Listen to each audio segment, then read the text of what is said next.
कि हम बहुत कुछ देखली आज के डेट में, आज के तारीख में, आज के दिन में कि मान सम्मान, इज्जत, प्रतिष्ठा, बाप हो बाप।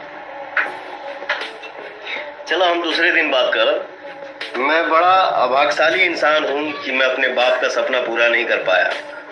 मेरे पिता बोलते थे कि बेटा हमके कुछ ना चाहिए, पवन के लड़का खिला ले तब हम चलियो जाए तो कोनो तकलीफ ना रही। लेकिन मैं बदनसीब इंसान हूँ, बदनसीब बेटा हूँ कि मैं अपने बाप का सपना पूरा नहीं कर पाया। लेकिन हाँ, माई के सपना पूरा करब, तो चाहे जैसे होके। हमार माई बगल में भी है। तू ऐसे दुखी हो तो फिर हम टूट जाए माई।